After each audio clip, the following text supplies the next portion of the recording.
once Bidhan sort of go ahead to begin the meeting. Yeah, Sanjoy, I think you can send a link to people because I think Kailash is also asking. Okay, let me see if I can. Yeah. Tell Kailash, he's got the bloody passcode, he's got the link, bloody number. Yeah, just Correct. I swear, what is this? See, earlier only B section people were asking for it. Now A section have also started asking.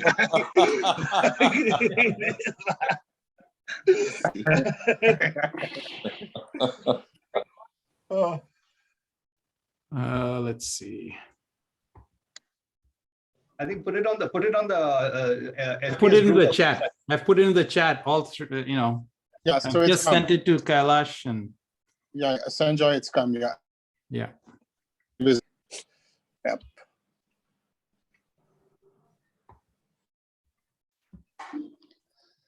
I'm sure you. Hello. Yeah. It doesn't matter. Nobody's. This is Sunday morning for most people. yeah. Hey Naidu, how you doing, buddy? There's a function. Where's my picture? Oh, I can see. Oh, wait. Kailash's iPhone, he disappeared somewhere. Captain, countdown begun. Yeah. You want to start 10:30? We wait a couple of more minutes more, I guess. Let's wait for a couple of minutes. Yeah. Yeah, I think it's better to wait a few minutes. Yeah, let's give it a couple of minutes. No worries. Sure. The Sanjay, Zoom what's the window time can get up to 49 people in the window. You see yourself? Yes, enjoy. No, you're I No. think Where am I now?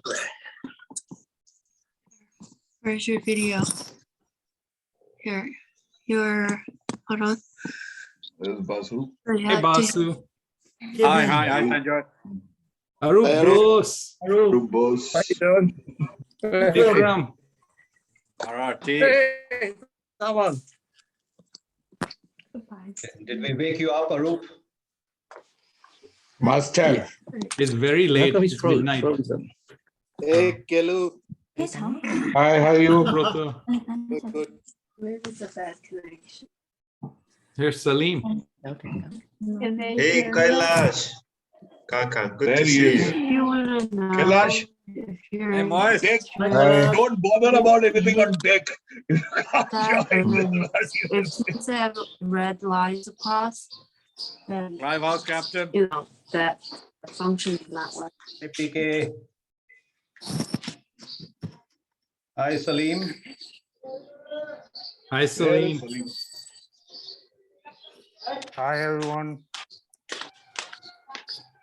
There he is. Salim Darbar. Hi, Arup. It's about time. Arup, you got to turn Morning, yourself Arup. around. You're like horizontal, man. Okay, hold on. Just turn around. Yeah. There you go. Looks good, Arup. You just thought suddenly you become Spider-Man or something. Yeah. Arup has quietened down a lot. Hey. Fuck. Trying to see a good place. Okay, why am I Good morning. wrong? You're fine. Hey, Vikram, are you in the golf course? Yeah. Why have you got this bloody mask here, Naidu? Oh, hold on. Give me something. Give me that. We're not going to get COVID from you. Don't worry.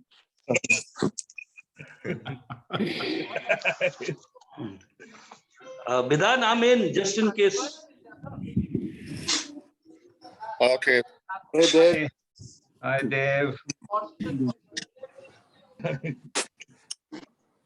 Good. Good. No, I can't. I'm not really able to get it. So I'll just put it on like this.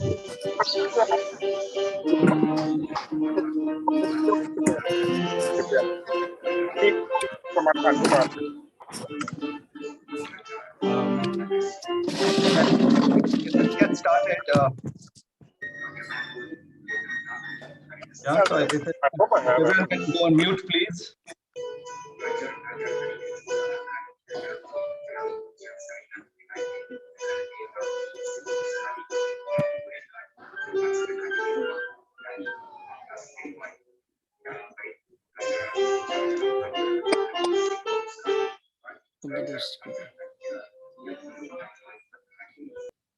Yeah. But Captain, go ahead, man. Yeah. Yeah, I think, Bidhan, you're also the host, so you can also mute everyone if you. Can't see where. I'm trying to figure Okay. out. Okay, I think let's get started. Thanks, everyone. Thank you for coming and joining. I know it's at odd hours of the day, so good morning, good evening, good afternoon, depending on which part of the world you are in. But I think it speaks of the popularity of Adwait, whose life and memories we want to cherish today and commemorate that people from all over the world has joined. To Adwait's family, my name is Bidhan Chaudhary. I'm a classmate of Adwait from St. Paul's, Darjeeling. And I think most of the people that you see on camera today are our class of 83, who we have gathered here today to commemorate the memories. First of all, I think just for the rest of our classmates, can I introduce Madhavi? Madhavi, there, can you just say hello, then you'll come up on screen. Go say something more. Madhavi. Good evening. Good evening from Vancouver and good morning to India. I'm really very fortunate to have you all. It's a great privilege and it's a great asset, and it is going to be a treasure for me and for my kids, whatever we are doing today. I thank you all very much.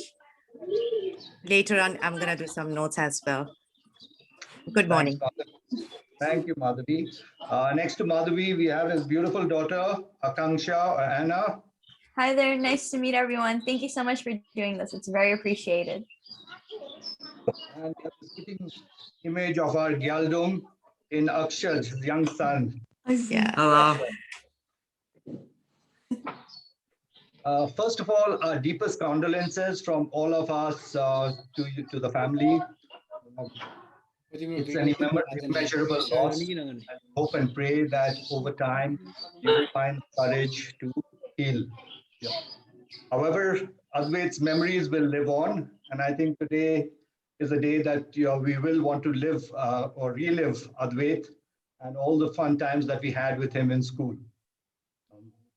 For most of us, we just got in touch with Adwait fairly recently, and that's unfortunate, but also something that we are happy to have re-engaged because we would have regretted it otherwise.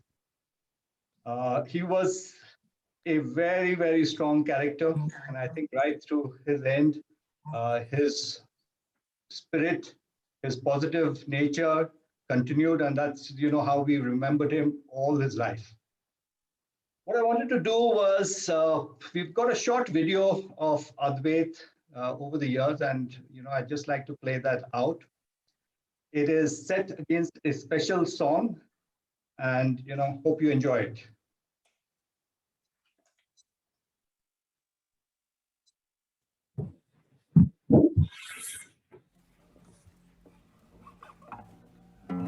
किन जन्म लिनै पर्यो बुझ्नै साह्रो किन टाढा जान पर्यो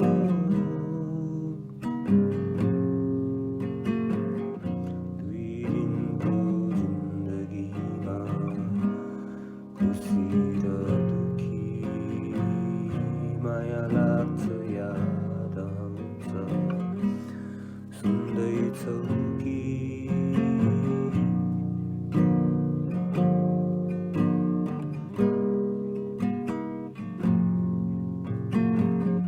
planet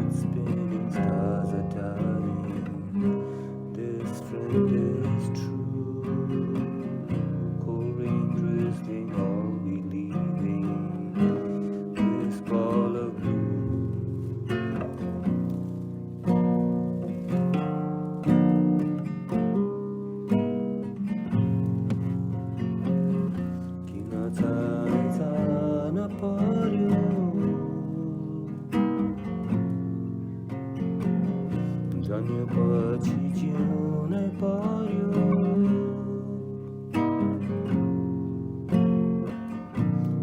여기 함이 버지 게이바도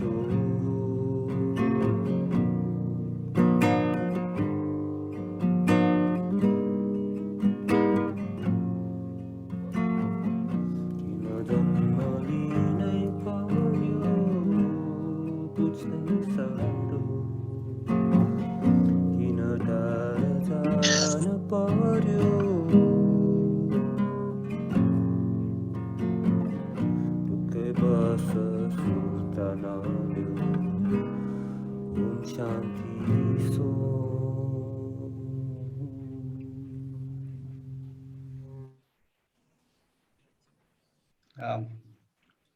I trust you were able to relive memories of Adwait over the years.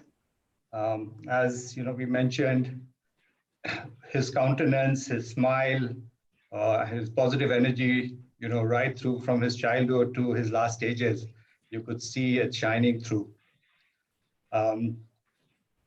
I said it was a special song. That song was composed and sung by none other than Kailash. So thank you, Kailash, for getting that done. I would ask Sanjoy. Sanjoy was the closest to Adwait and been with the family through the challenges that they had over his illness over the last couple of years. And if Sanjoy could, you know, talk us through in terms of his memories and his recollections of Adwait. Sanjoy, over to you. And thanks a lot for all that you've done on behalf of the batch. I just wanted to, you know, just thank you for everything that you've done there. He deserved it so much, so he deserved more. So thank you. I guess to start with, just to reflect on Adwait, who I loved so much. At age 13, I became close to Adwait. I think amongst us, we're still arguing as to when exactly he got into school. But I remember that he was in senior wing and that he was in Cotton Hall in that dorm, and I was there as well. And that's where we got to really become close in school. And I found that I had an affinity with others who came from outside India because I was a Malaysian myself. And with Adwait coming from Nepal, it was easy to develop a close friendship with him. And he had as Bidhan remarked, a very positive energy about him that was kind of based on probably our sense of otherness being in India, as well as on his own profound spirituality. That was a path that he was embarking on early in his life and that he continued on all through his life. As many of us experienced while we were in school, Adwait would expound on his burgeoning thinking, especially in spiritual matters, as well as other things, at times that lent to contemplation. Typically, you know, and I think a lot of us have that experience when we walked around the top field. We would have windswept starlit evenings with the mountains glowing in the moonlight. And, you know, these are the things that you remember of the incredible beauty, natural beauty of Darjeeling. And it just inspired, I think, us to talk in very deep ways amongst ourselves. And so our conversations would meander among topics that seem to be of tremendous importance to teenagers in that period, with the excitement of being on the verge of a life where we had no known destination, right? We didn't know where we were going to land up. Adwait was a year older than me and I think many of us. And thus he seemed a little more mature. He seemed physically more capable than many of us. As we progressed in school, I was particularly engaged with him during boxing, which started in school in 1981, which some of us remember. As far as I recall, that was about when we were in class 11. A hallmark of Adwait which was despite his considerable physical abilities, he was patient, firm in trying to transmit a lesson to you, and yet gentle in dealing with you. And that was one of the great things about him. With the rest of us who were learning the sport for the first time, he was so good at introducing us. I mean, I remember being very scared when I stepped into the ring with him, and getting that punch from him, but it was just so great, you know, when I reflect on the experience and the way he dealt with me. And I think a lot of us remember that about him.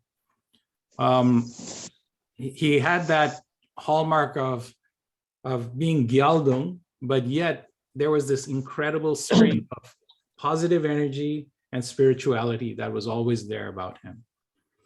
After leaving school in 1983, he went on to college in Delhi at Sri Ram College of Commerce, as many of you know, and I'm sure a lot of you will comment on that. And I left to go to college in the US, and then it was only after he and his family moved to Vancouver, which was in 2012, that we had more opportunities to connect again on phone, and then later on meet his wonderful wife, Madhavi, and the two best kids on this earth, besides my daughter, Akanksha and Akshaj. I got to meet Adwait again on March 6, 2015, physically, when Kailash and I met Adwait in Las Vegas for a memorable 3-day visit after so many years. And we got to enjoy an Olivia Newton-John concert together, spend time together after so many years apart, and it was so enjoyable. This version of Adwait was further down his spiritual path while simultaneously trying to make a radical change in his life, trying to reinvent himself in Canada. A far cry from his life in Nepal. His struggle with cancer had already begun by the time we met, but he and Madhavi were determined to not let it rule their lives, and I did not get to know of this new path he was on until later, when I was apprised of it. All those qualities that I so admired him earlier, his deep spirituality, his strong athletic prowess, was now coupled with a deepening humility and a powerful courage as he faced these fears of one's mortality that few among us have yet to contend with ourselves. And so I went and was able to meet with them in 2018 and then 2019. And it was such a good time, and it was so obvious that he was already in the struggle. But I've just been so blessed to know him, to have met his family through him, and I just miss him so much. I just had this wonderful experience a week before he passed, that I was in Hawaii, and I got to talk to him while on the beach and showed him the waters on the waves on the beach and the beauty we had in Maui. And he was very moved by that. And I said, hey, I promise we're gonna come out, you'll come together and we'll visit Hawaii together. And I just didn't realize that my brother would leave so soon.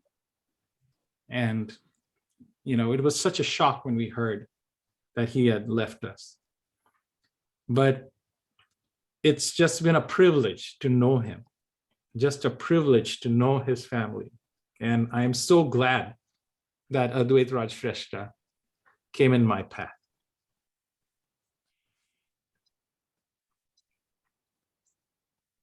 Back to you, Bidan. Thanks a lot, Sanjoy. You expressed it beautifully. Adwait, the things that I remember of him was he was stylish as hell. He made aviators famous much before Tom Cruise did. He was always immaculately dressed and tailored, right? And as you put it, he had, I think we talked about it, is if you watch Karate Kid and there's Miyagi-san, Adwait was the younger version of Miyagi-san. Calm, cool, collected, but you could never cross the boundaries with him. So yeah, beautiful memories. Thanks a lot. I think Kailash is probably getting difficult connected. So Mahesh, if I can ask you to come forward. Hey, thanks, Bidan, and thank you so much for organizing this. Also to Sanjoy for being there. Can you hear me? Okay, okay. So yeah, a very good morning from Nairobi, here in Kenya to everyone, greetings. It's really unbelievable that Adwait is no more. Yeah, I was dreading that WhatsApp call from Sanjoy, and it happened. But I last spoke to him on December 10th, and he was really in good mood. I mean, he was sharp, his memory was too good, and he had that philosophical angle, as Sanjoy mentioned. We discussed many things, especially Clive House. We were in the same table, lunch, breakfast, dinner, everything together. Our Nepali classes with Mr. Tamang, etc. I noticed his goatee just like mine. Yeah, so he he was bright. But one thing that we forgot to talk about, and I would like to share with everyone, is that both Adwait and me, we went off to Darjeeling after school. We did the HMI basic course.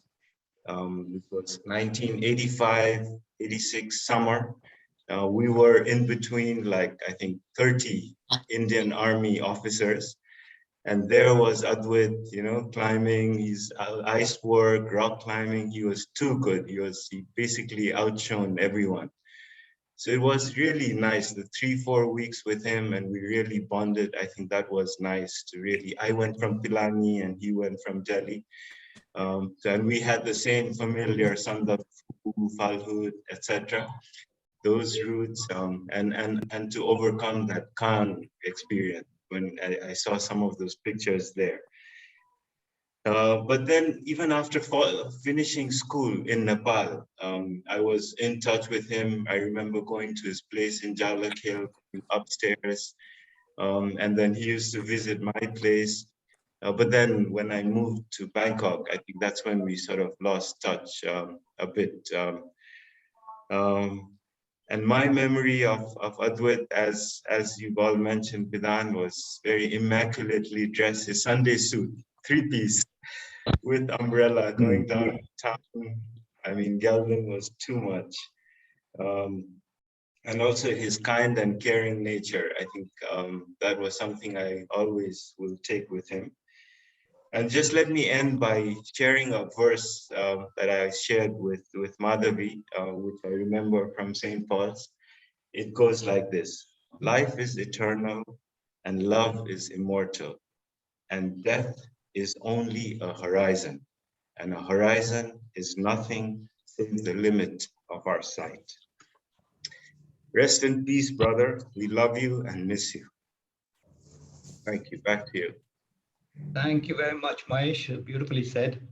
What you said about HMI and him being ahead of all the others in that mountaineering course, I can well comprehend. When we watched the movie 14 Peaks, the first name that came to my mind was Gyaldum. And, you know, very much so for all those who were in Kangla, all the Sherpas and Gyaldum were about 3 hours ahead of everybody else, while the rest of us struggled to make it up, right? So, yeah, thank you very much.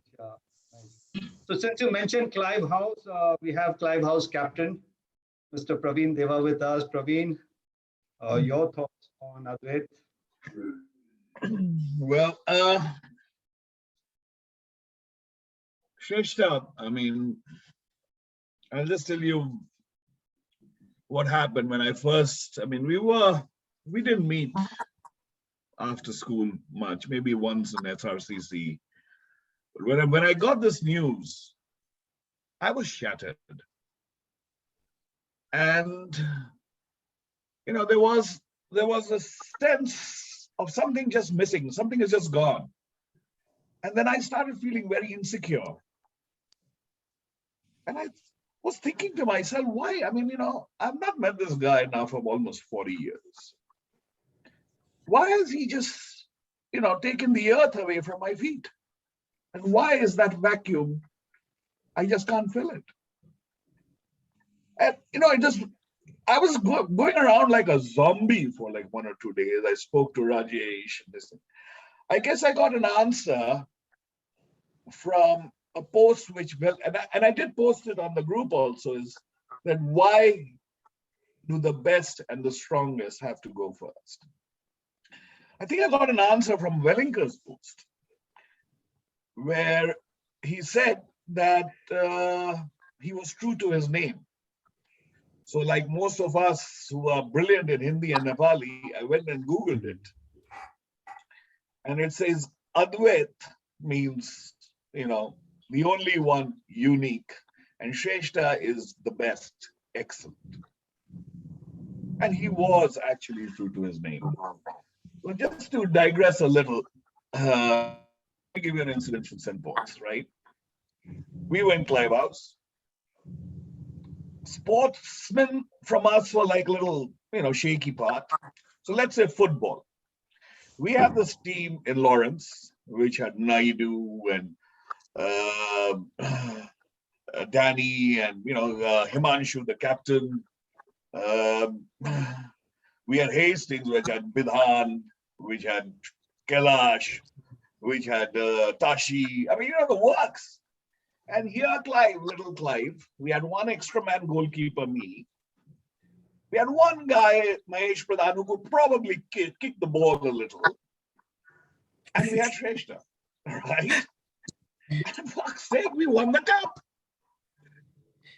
So that's Shrestha. I mean, he was the strongest. He was a pillar of confidence. And whether it was running, he never got tired. Whether it was Kang, he just went on and on. Whether it was boxing, he just kept getting no knockout. So no matter where he was, you knew that there was a Shrestha who existed. And he was a pillar of strength. And that's really what took the feet away from me.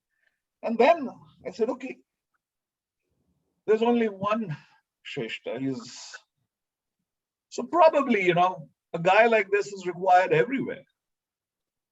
And so God couldn't live without him.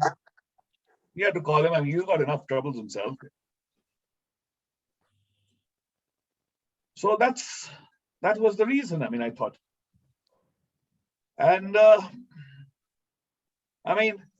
he's been absolutely true to his name. There will be no, you can't beat perfection. So you can just try to be like Shrestha. So he'll be missed, can't be replaced.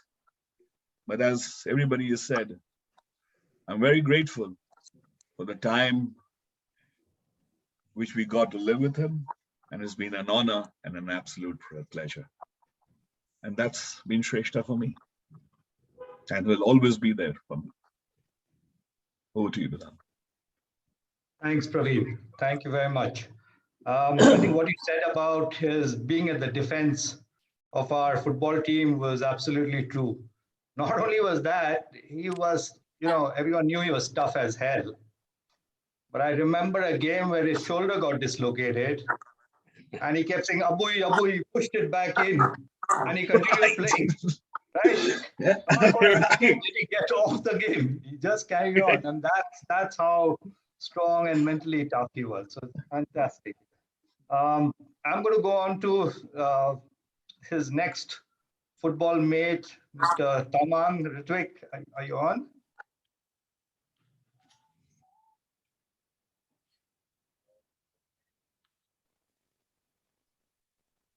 Thank you, Bidhan. Thank you, Sanjoy, for organizing this.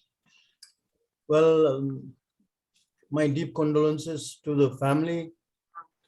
I'm going to read out what I've written about my memories with Adwait. Adwait Raj Shrestha, son of Sri Agni Raj Shrestha, a renowned intellectual not only in Nepal, but Darjeeling too. I first met Adwait when he joined us in school. One look at him and you knew he was a natural athlete. A toughie he was, but with a heart of gold. Within a few days, I noticed his skills in table tennis and thus pounced on the opportunity of partnering him in the doubles event. Thanks to his penhold style and attacking game, we reached the finals and lost to a formidable team only because I was the weak link. Thank you, Sati. That was my first and last certificate in TT in all my life. No one can forget the historic football match between SP and NP in 1982. The Spatties had come to give us a thrashing, and within 15 minutes of the game, Dendup Galson, the star striker, had scored 2 goals. However, thereafter, the rock of our defense, Adwait, Aka Galdung, marked him, and the goals dried up. We won that game 3-2, probably the first time SP had beaten NP in a football game. A team which had come to thrash us went back in tears. I remember towards the latter half of 1982, Adwait was training very seriously with the sole purpose of joining Sandhurst, the Royal Military Academy in England. I always felt that he had all the attributes to make a fine Gorkha officer in the British Army.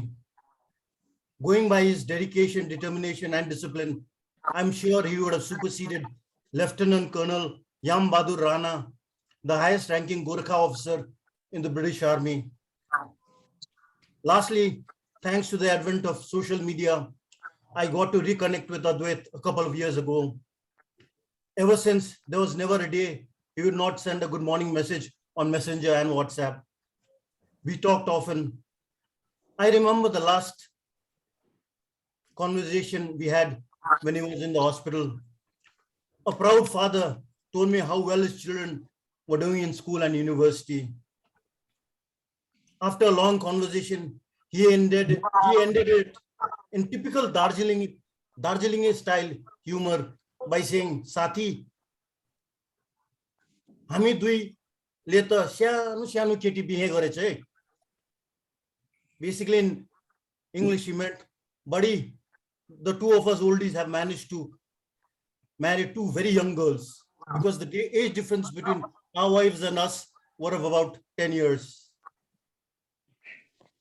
Despite being unwell, he was so positive and full of life and kept in touch with each one of us. So long, Sati, until we meet again on the other side." Over to you, Bidan. Thanks, Ritvik. Beautifully expressed. Very, very emotional. Thank you. I'll ask Lolly SK, was his buddy from gym team and others. Lolly, are you on?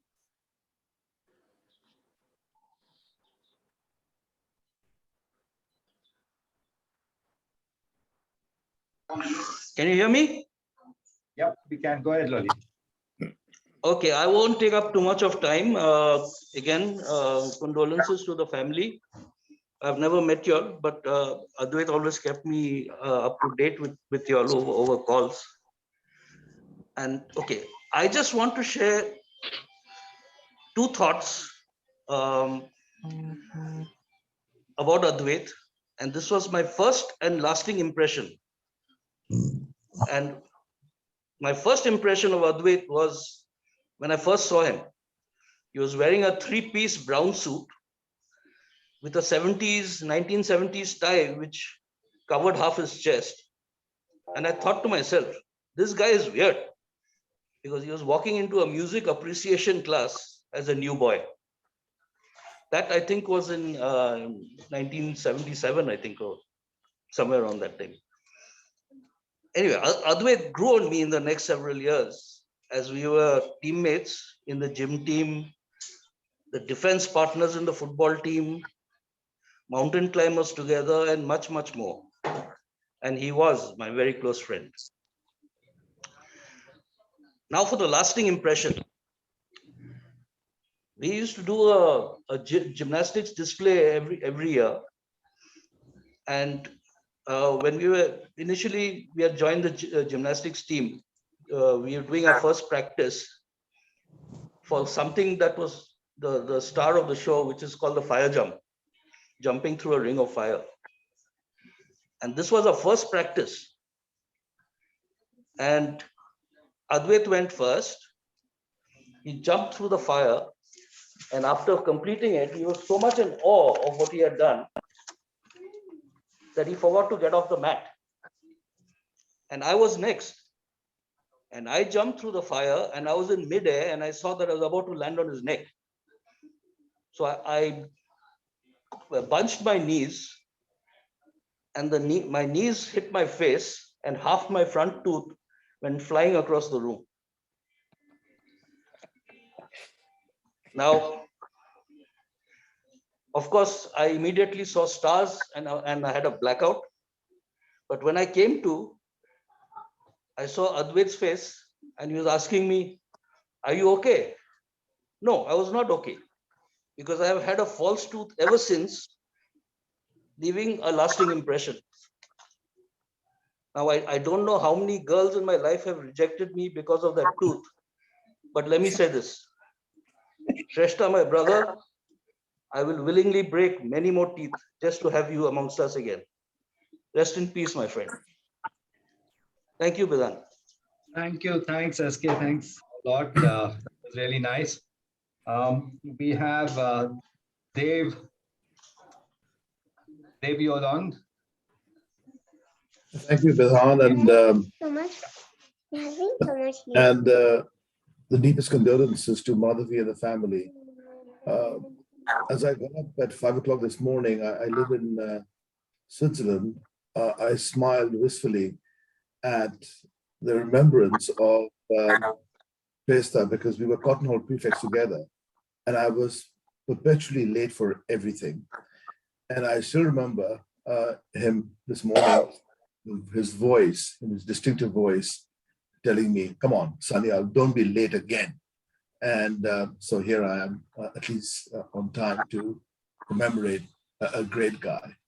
I want to just share 3 reflections of Shrestha, who I got to know quite well in our final year in school because we were the 2 guys in Cotton Hall. And in the course of 1983, for 2 months, we were actually the only 2 guys in Cotton Hall during the exam time.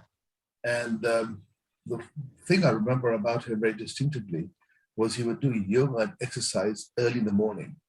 Now imagine you're in this sort of cold, terrible place near the top field, and there's no one in the hall. And early in the morning, you'd get this sort of shout. And you think, "Oh my God, what's happened?" And it would be actually dear Galdum exercising and doing his, various exercise pieces in the morning. And the second thing I remember about him was his deep sense of integrity. There was an incident with one of the young boys in Cotton Hall, and he stood up for the boy against a master. And that actually, when you now look back, required an enormous amount of courage. And it spoke to his values, his integrity, and his sense of doing what's right.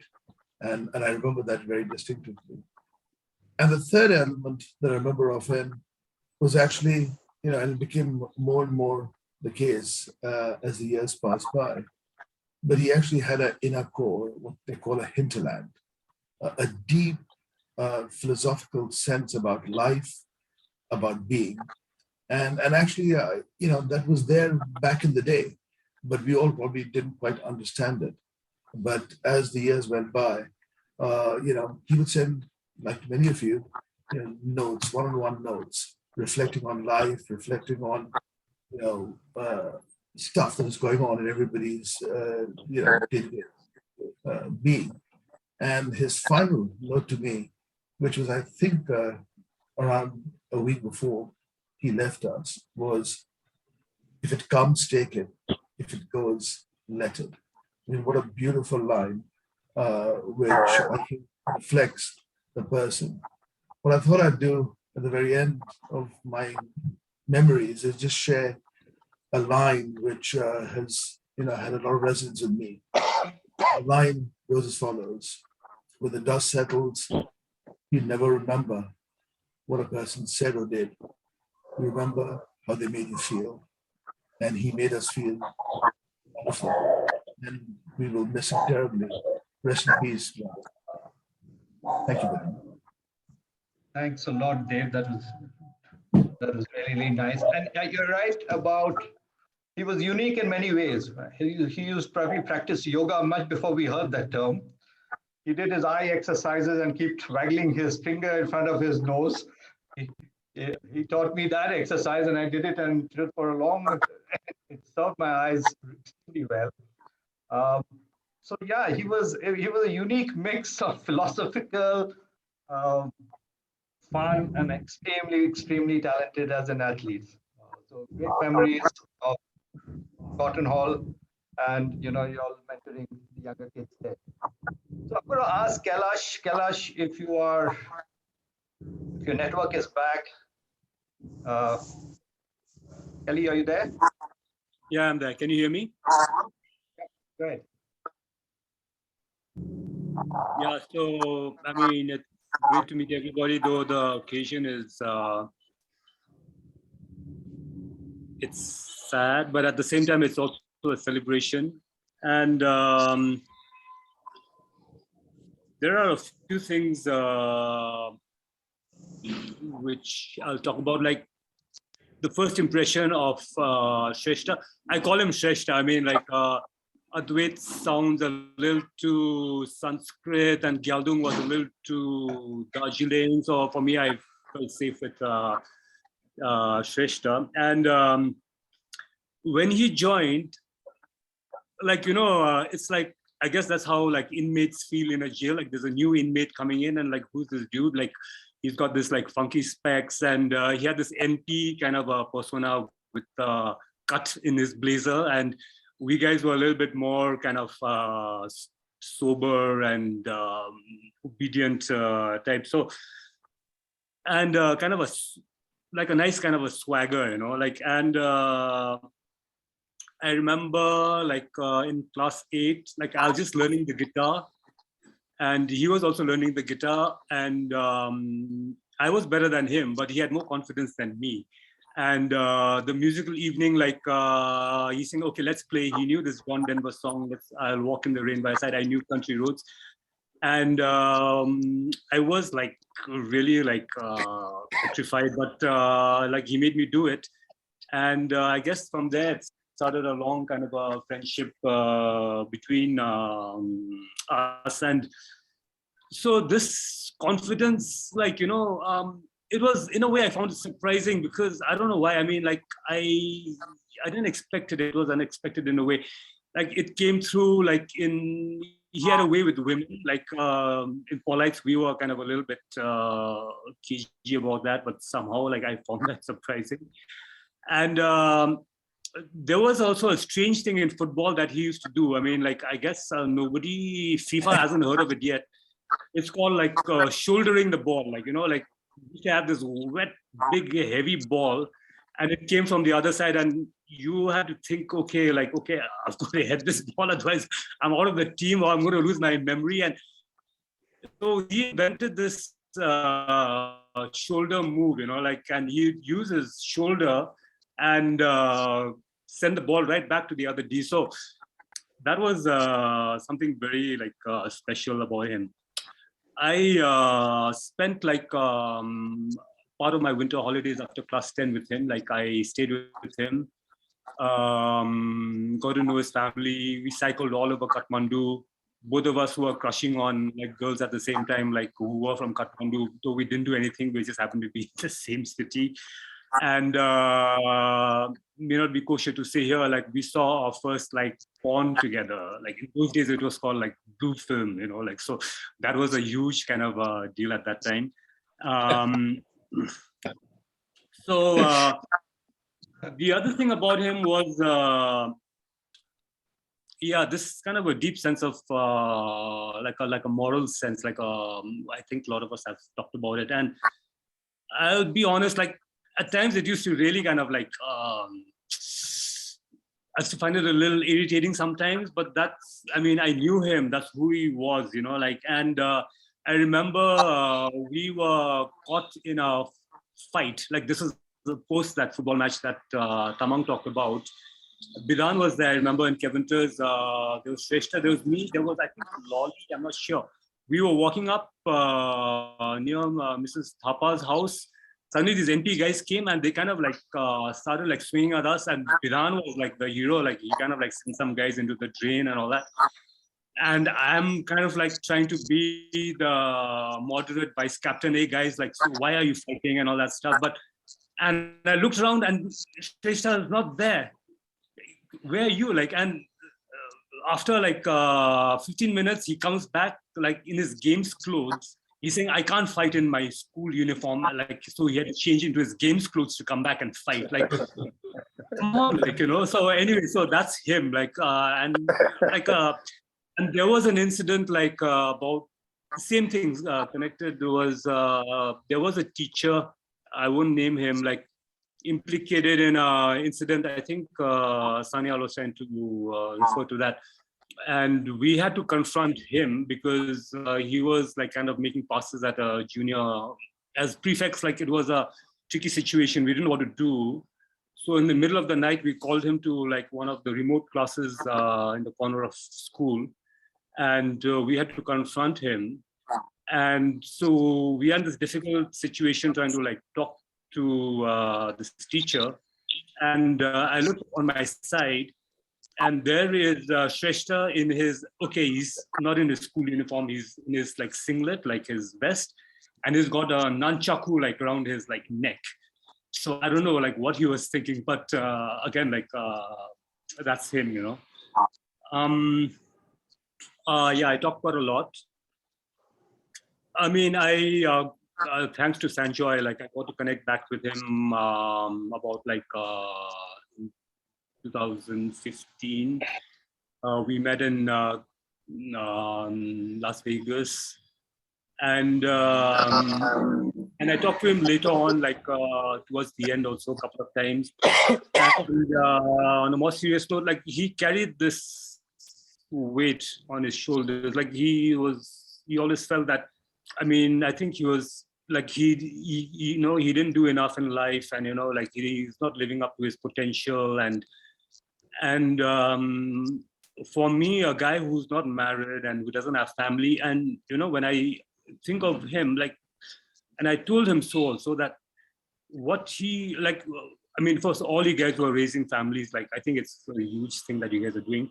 But for him to take that extra step to feel that, okay, like, you know, like his family would have a better life in Canada, and to uproot himself like from Nepal, like very late in life, and to bring his family to Canada and to give his like to Akansha and Akshaj new life. I mean, I think that's amazing. And I told him so, and I hope that gave him some peace of mind towards the end. And this is to like Madhavi, Akansha, and Akshaj that, okay, like here's this guy who's talking like he's a good, he says he's a good friend, but you know, he was absent, he wasn't there. And I mean, I feel like I'm a bit of this person like who's really lucky at keeping in touch. And maybe that's because I don't have family and I don't realize the passage of time. And when I see like my friends, kids, or my relatives, like kids who are growing up, suddenly I realize that, my God, like time has passed. So I hope to get to know you guys better, and I hope that we'll meet sometime. And but I just want to tell you guys that you always have a home here in my place in Sikkim whenever you want to come here. And if you can reach out if there's anything that you need, anything that you want help with, anything you want to talk about. So I'll end it there, Bidan. Thanks. Thanks, Kelly. I think, you know, you brought back some wonderful memories. That shoulder header of his was outstanding, right? It used to come back with so much of force. Now that you've just brought back some really vivid memories of his shoulder tackle. I think what you've forgotten to mention to Madhavi is that we got into the fight thanks to him winking at some girl. And we got surrounded on that slope heading up to Dr. Pemba's. And he took this principal stand saying that I don't fight in my school clothes. So he went up. I don't think it was games clothes. He went back and got into his famous bang bang jeans, flashy bang bang jeans, and then came and dispensed off with all the others. Till then, he kept sort of scuffling away and trying to hold form. But that was Adwait, principled, but very, very memorable. So we've got his boxing mate, both I think in Oh, school you and packed? Take home. What's Sandeep, that? you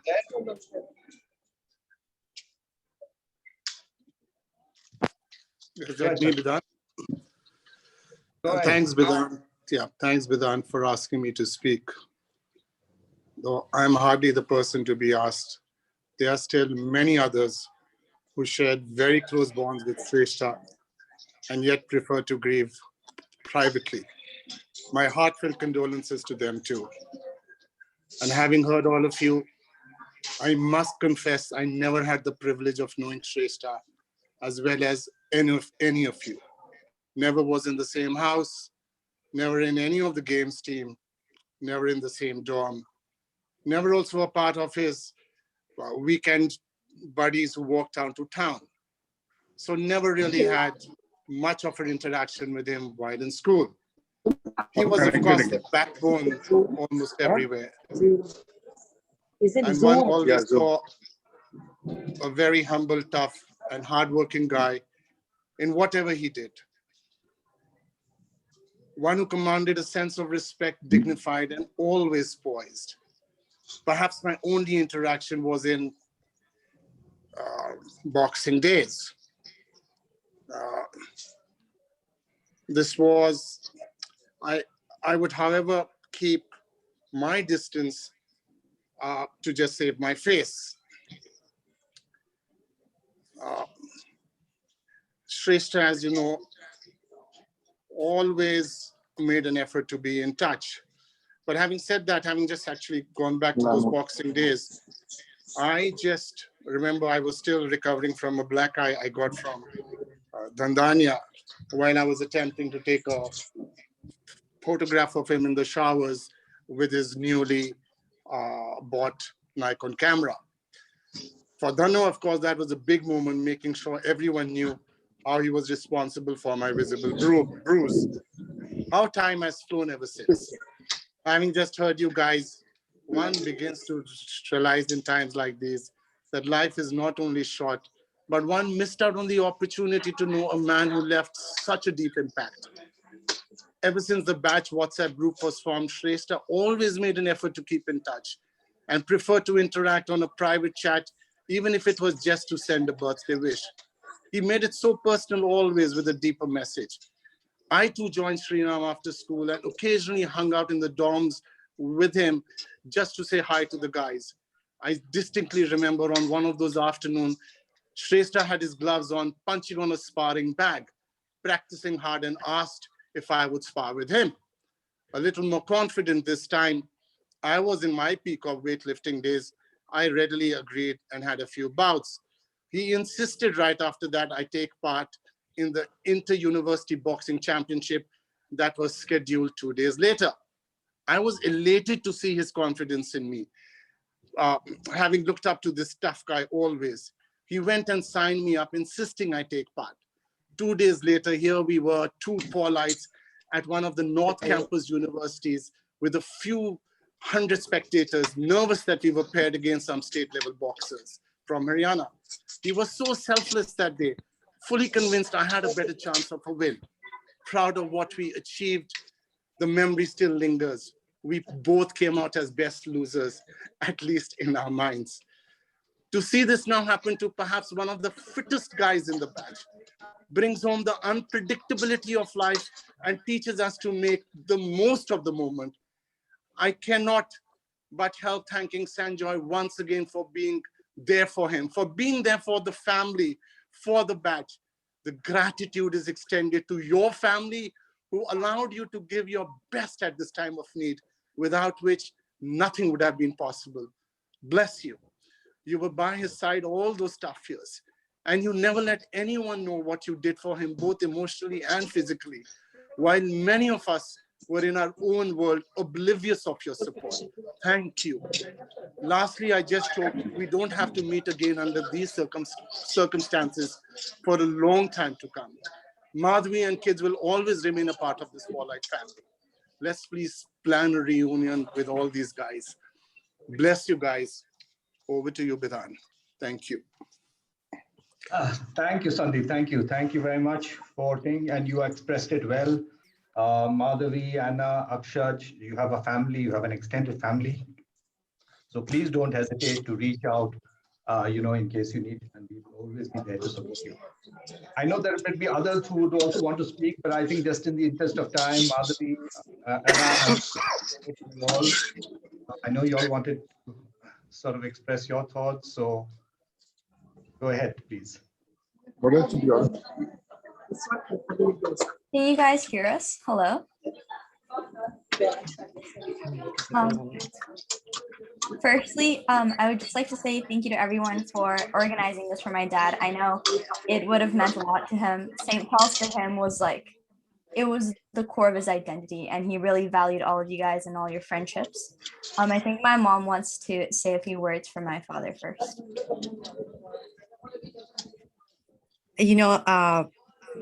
Hearing the story of the school days, I can remember a few things he used to often mention about his boxing and his soccers, mostly about his games and everything.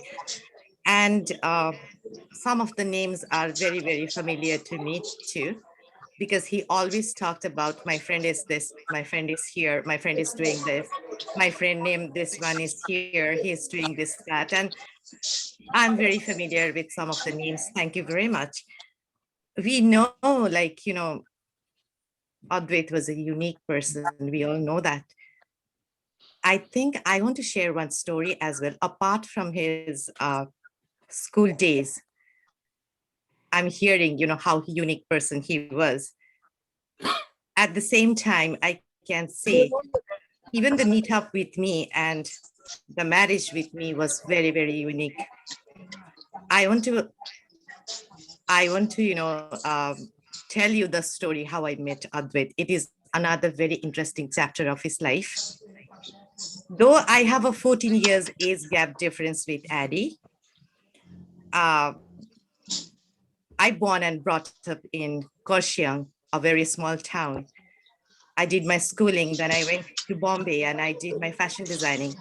And after coming back from Bombay, I could not find anything to do in Kaohsiung. So I felt like going to Kathmandu and get some exposure and see something if I find there. Then I went to Kathmandu and I stayed with my uncle's place.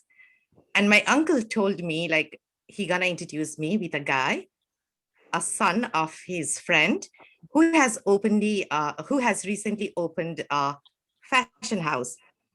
And next day, and I was just 19 at that time, I was just 19 years old, a very young kid. And next day, my uncle told me, a person is coming to see you tonight. And this person was none other than Addie. And he came to my uncle's place, he took my interview, and I got the job, and he asked me to join next morning. And next morning, he came to pick me up. He took me to his fashion house. I was hired. I started working. And I started working, and he started going, like picking up in the morning and taking me for a lunch and dropping up at my uncle's place at my home later. He became kind of guardian to me, and slowly, the routine became very, very regular. And slowly he started saying, I like you, I love you, and I want to marry you. And I was like, oh my God, this man looks like my fatherly figure. If I have to marry him, I'll jump in the river. That was my thinking. I was such a young, I was just 19 years, and Addie was around like in his 30s. And he never stopped saying, he never stopped, caring for me, coming after me, though he was my boss. And the routine started like that. I started working, and after some time, I started working in an airline industry as well as an air hostess. But my previous boss, Addy, never stopped coming back, coming behind me. Always he was waiting for me for a lunch, for a dinner. Always he used to pick me up. And I was working both sides, his fashion company as well, at the same time, the airline industry too. And, while going the routine like that, I started coming closer too. And he never stopped saying like, I love you, I like you, I want to marry you. And I was like, no wonder, I don't want to get married. You look like fatherly figure to me. I'm so small. He's like, no, I'll go and talk to your parents. And, he took the address of my parents, and without letting me know, he took the flight, he went to Kaohsiung, and he found my house, and he stayed with my parents for 2 days. And he talked to my dad that he wants to marry me. Since I raised in a very, very compact family, and my dad got surprised. And I was the only daughter of my dad. And of course, me and my brother, we are only two. And he asked my father, he wants to marry me. I want to marry your daughter. And my father said, oh, there are a lot of difference. Like, there is an age difference, education difference, family difference, caste difference. Nothing matches with my daughter. Why are you after my daughter? Why you want to marry my daughter? Then Adi replied, I see the glimpses of mother in your daughter. That's why I want to marry her. And my dad, he was speechless. He couldn't say anything. He again said, I see the glimpses of my mother in your daughter, so I want to marry her. And I promise you, I give you word, I will take care of her like you did. I will take care of her the way you kept her. I will never ever allow you to complain about me. So I want to marry your daughter. Then, after the conversation with my father, he returned to Kathmandu and he said, I talked to your father. I was like, oh my God, what a guts this man has, and I was still, I don't want to get married. I don't want to get married, And my dad called me up and he asked me, your boss had come and he wants to marry you. I said, no, I don't want to. Then my dad said, what I realized after talking to him is always find a person who really loves you and who is really, really, wants to take care of you like your father. So I'm happy if you want to get married with him.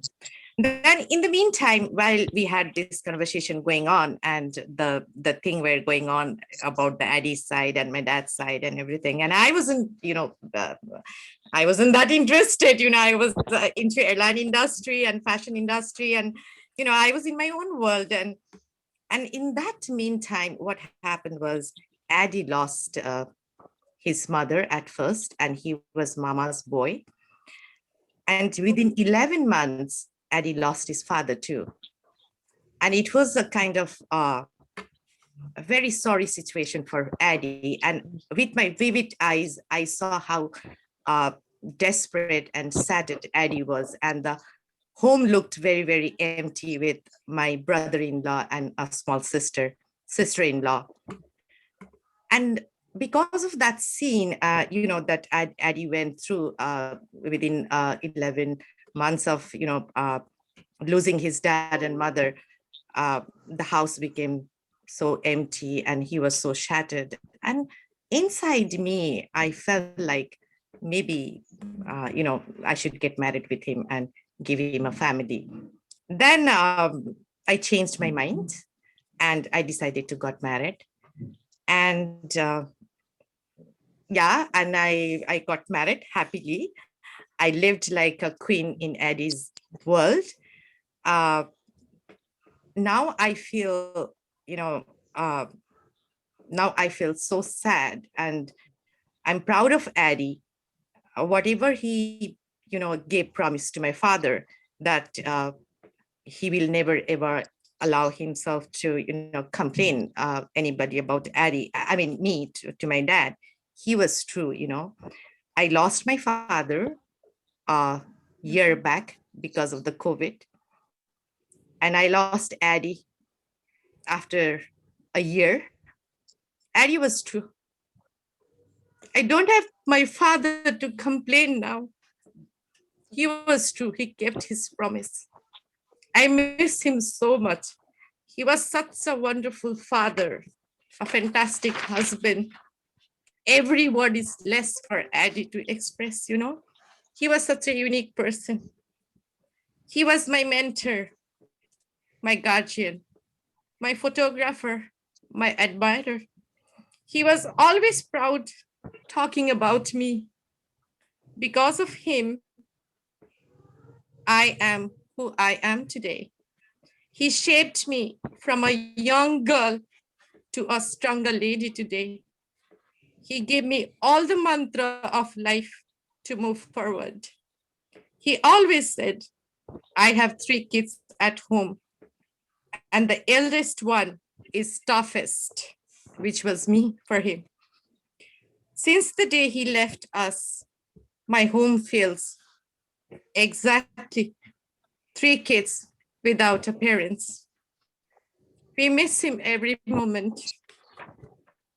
I thank all of you guys calling him and keeping him busy and alive with your endless talks during his last days in the hospital.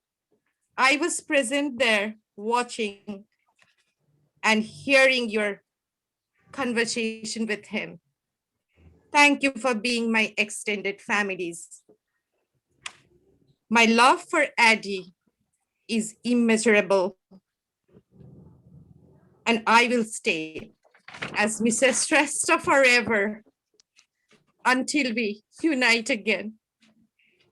His last words in the hospital for me was, go to spa every month, be pretty and gorgeous as you are, and live life to the fullest. That was his words for me in the hospital during his last days. And I have decided now to move forward with his words and teachings along with my 2 beautiful kids. And I'm happy to have you all as my extended families. Thank you, St. Paul's. Thank you, guys. Next, I would like to show you a recording that my aunt made on her behalf, if that's okay with you guys. I'll try to make it like not as loud because I don't know if the mic is too loud. Let me know if it's too loud and I'll reduce the volume.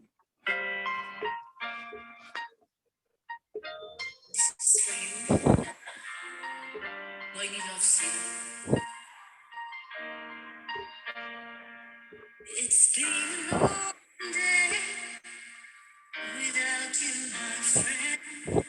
And I tell you all about it when I see you again. We've come a long way from where we began. Oh, I'll tell you all about it when I see you again. My brother, he was my everything, my family. As comfortable as I was sharing my stories with my brother, probably that level of comfortness I'd find in no one. Why? Because he never judged, he just appreciated the great works. When I look back now, I remember his way of guiding me. When I was in school, he was very strict with my studies. When I went to college, he was a bit lenient. I remember I was in grade 12 and he made me sit on the couch, one-on-one broadcast conversation. He was like, now you are at an age where you may get swayed away by the my shows. But understand there's much more than money. Try to differentiate the good and the bad. You need to have discipline and you need to know when to say no. So this was the level of comfortness he gave me. And this is just a small memory out of so many memories that I have with him. Ever since he moved to Canada, not even a day went without talking with him, texting him. He was my best friend. I could share each and everything with him. The point when it hit me the most was right after my brother's pass to heaven, I was tested COVID positive. And then at that very moment, I cannot express how much I missed him. I missed his call. I missed his messages. I missed his constant nagging and calls reminding me to drink this, take that medicine, do this, do that. And I know I have to accept that this is going to be forever. Learning to live without, but what would you do if I was here? Will be a constant reminder to get up and keep going. Words cannot express what it means to me and how much I miss him. There's no one like him, caring, loving, understanding, and the most important thing, he always stood for me. He never gave up on me. He will always be my favorite son, Dada. He will always be my number one, Dada. I love you, Dad, but he loves you. And I promise I'll live a happy life. I'll live a good life. I'll be disciplined.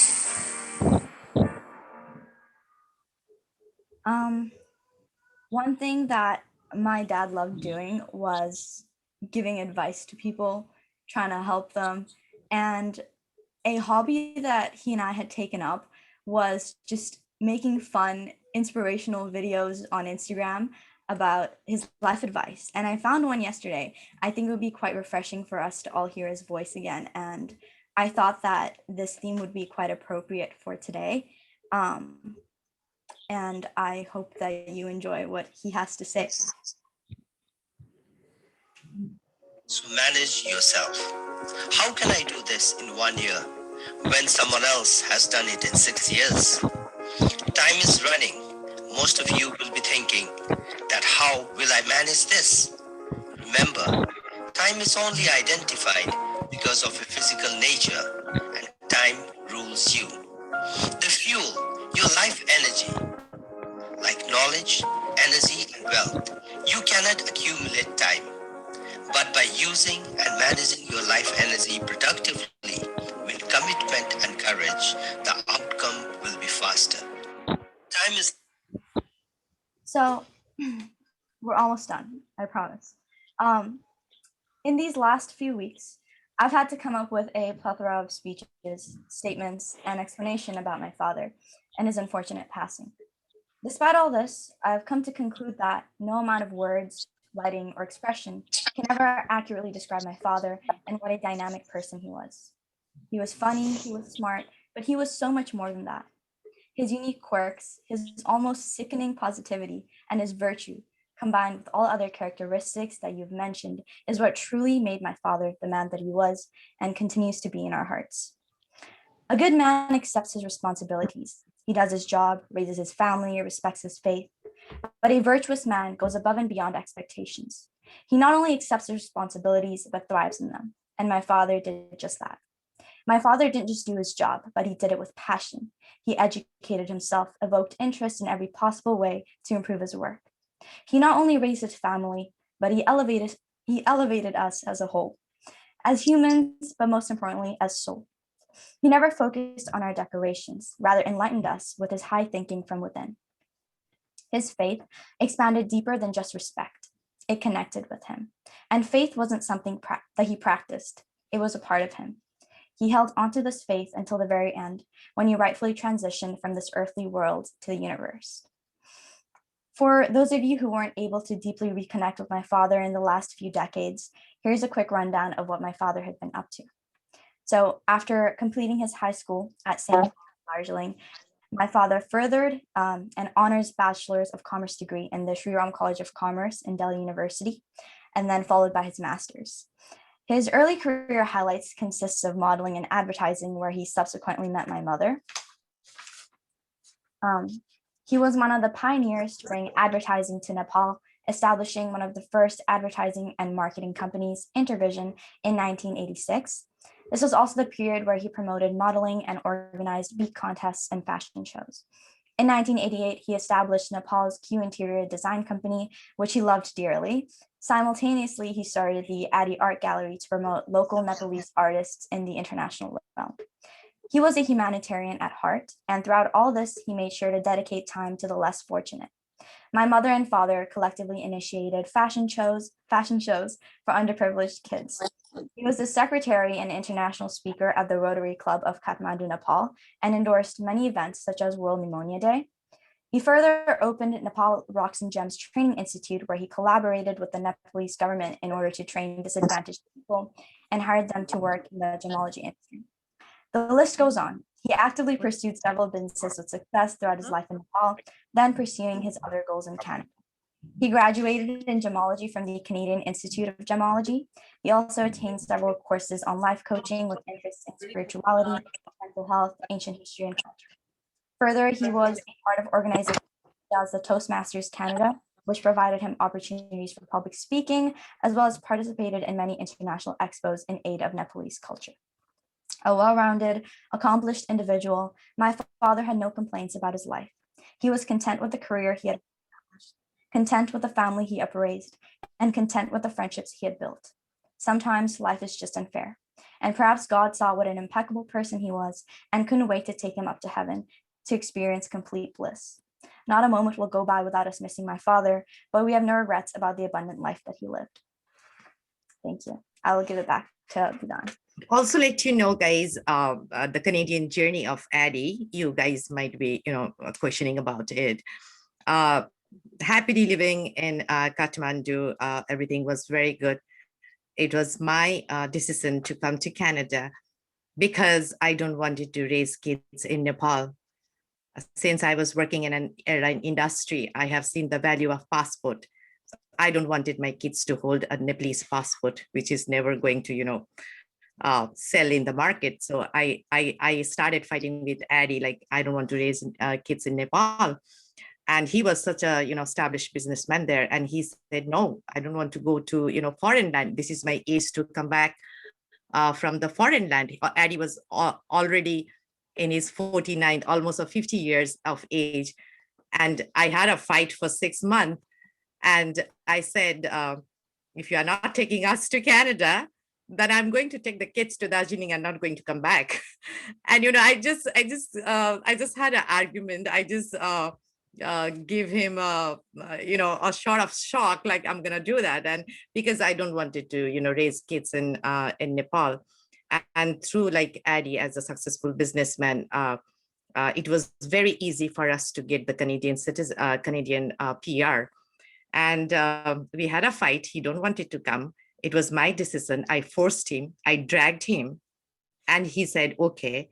And within 2 months, we got the PR when we were in Nepal through the Addies, as a business category.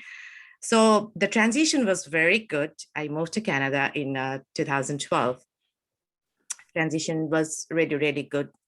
We didn't, had to go through a lot of things. Easily, we settled down here.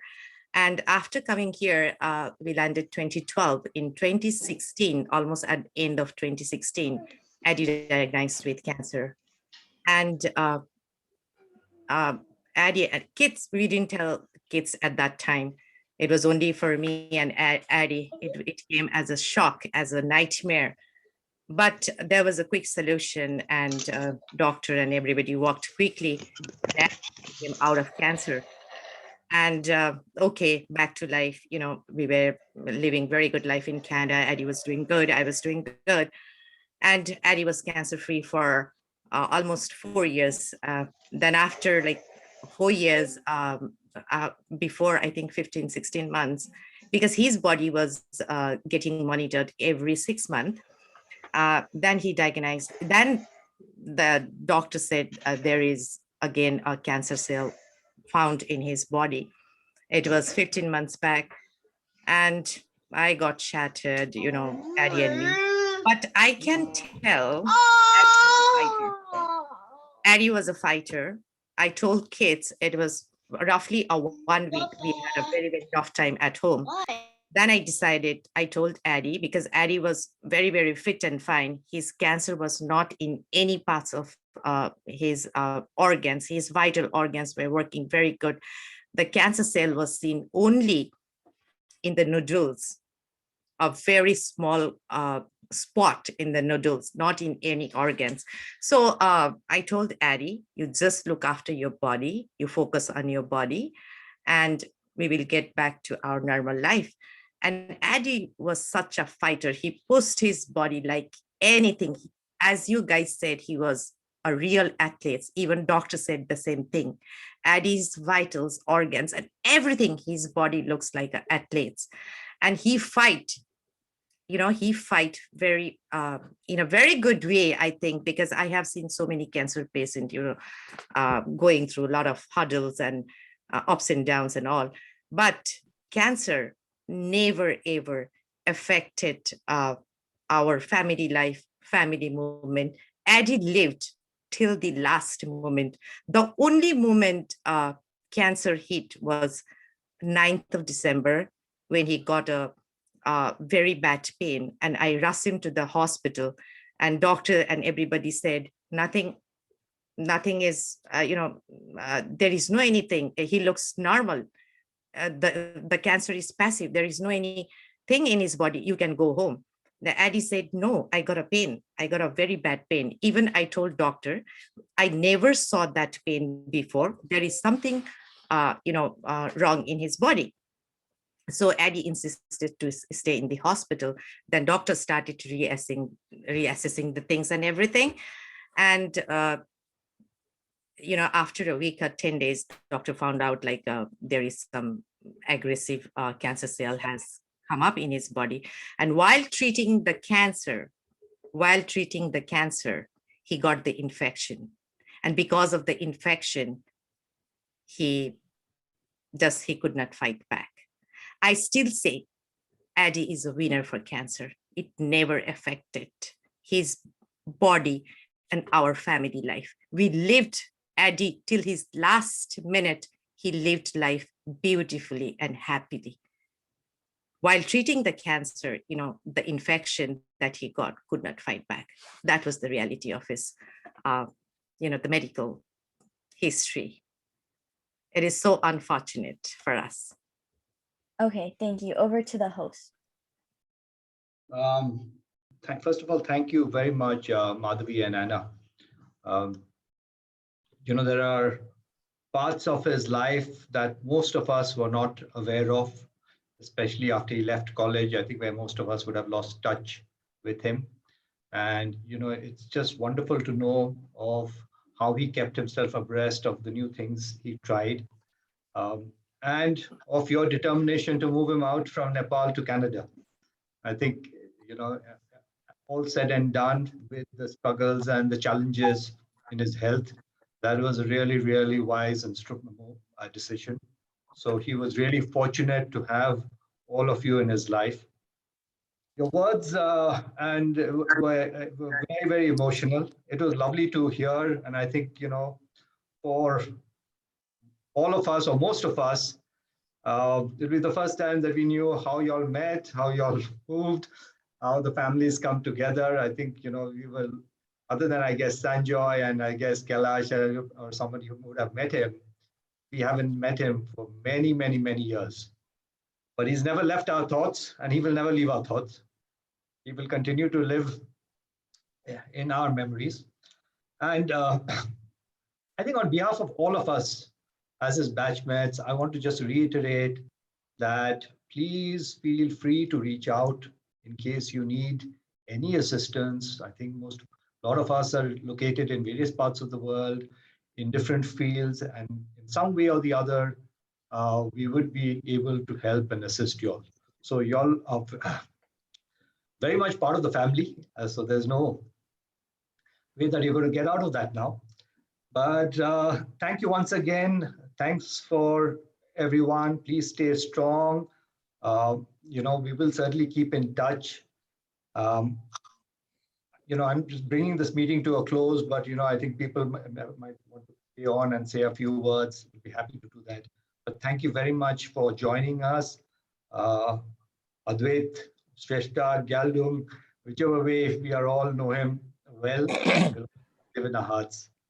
And may, you may over time, you'll have the power and to heal the loss that you're feeling now. Thank you very much. Thank you, everyone.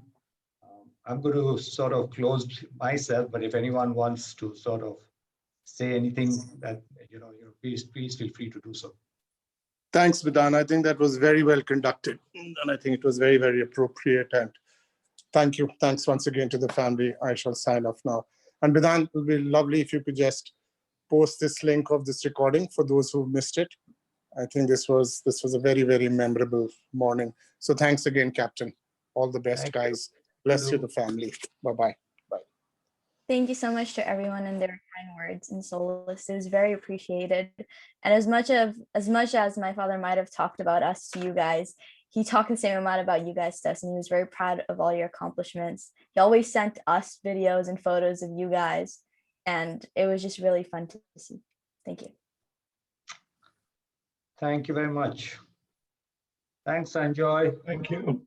Sure thing. Thanks, Sanjoy. Thank you. Thank you. Bye. Thank you, Bidan. Thank you, Sanjoy. Thank you, Bidan. Thank you. Thank you, Thank you. Madhavi and Thank you, kids. Thank Thank you. you. Thanks, guys. That was nice. Very well conducted.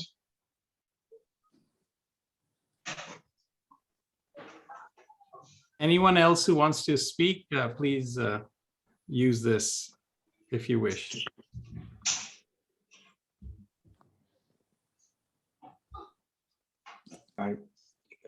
Sanjoy, may I just say a couple of words, please? Certainly.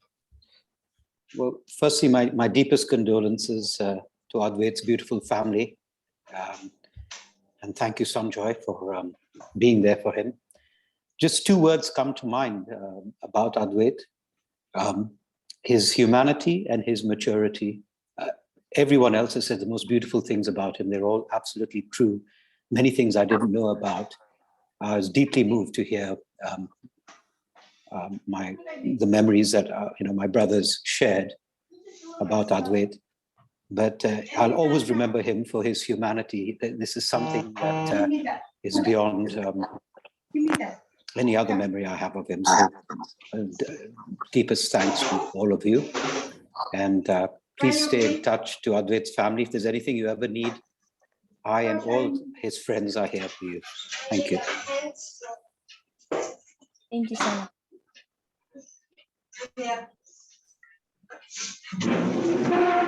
Did anyone else have some thoughts to share? Prasenjit?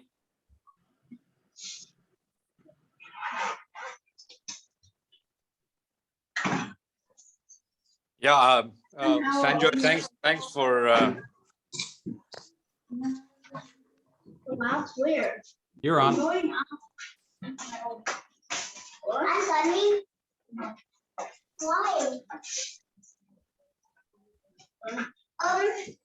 Sanjoy, thanks for being such a rock for Adwait all the way to the end.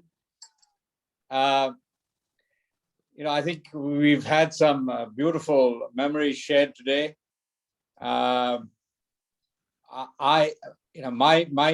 greatest memories with Adwait were of Kangla, of course, where he was always right in front of the group, and we Plains folks were stragglers. I was always the last one to reach camp every day, and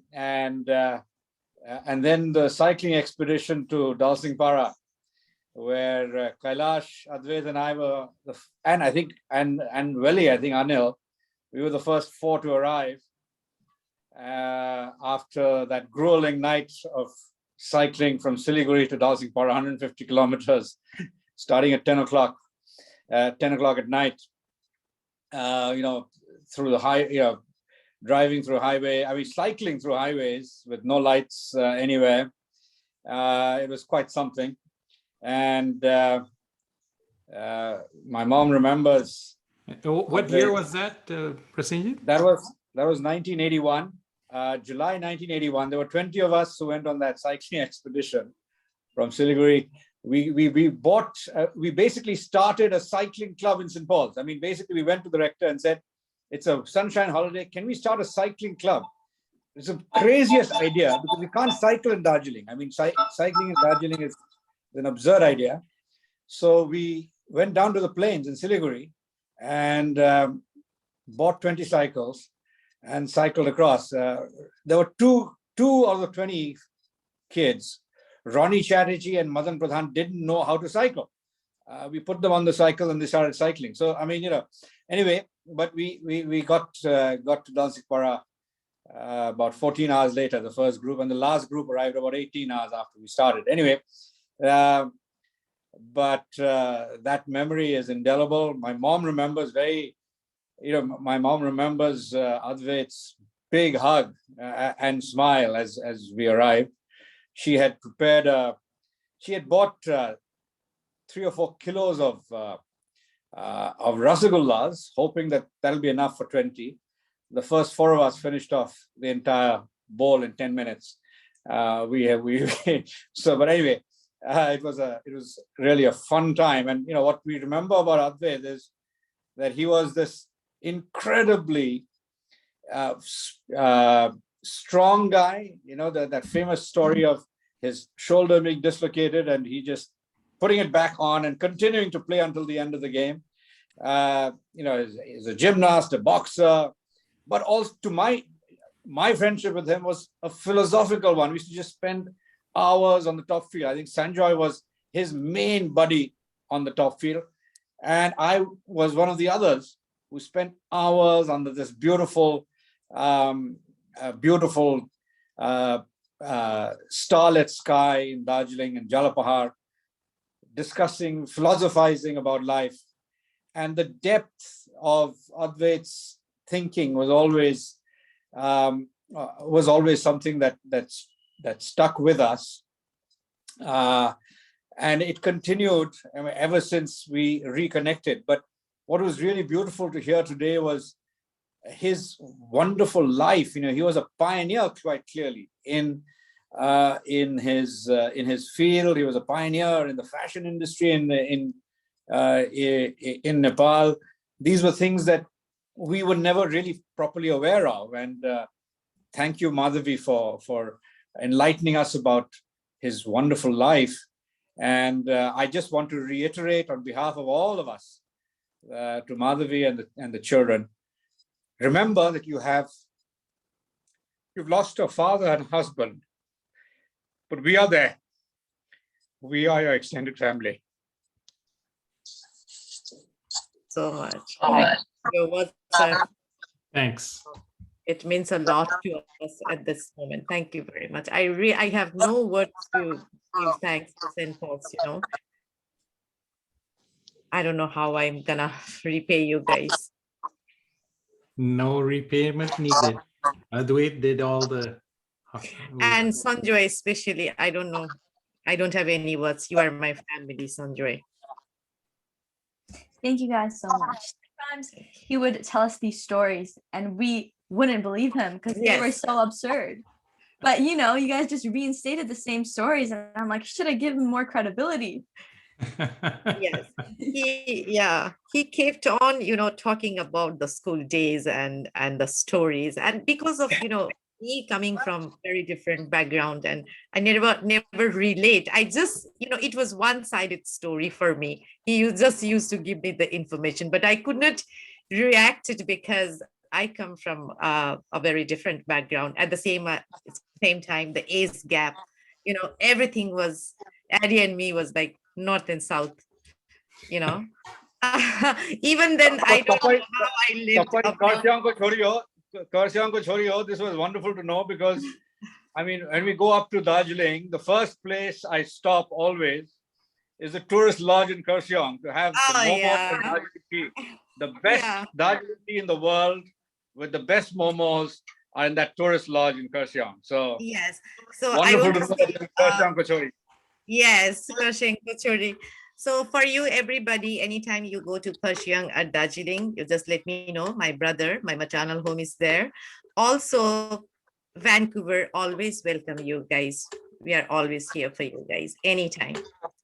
We hope to meet you guys soon, hopefully.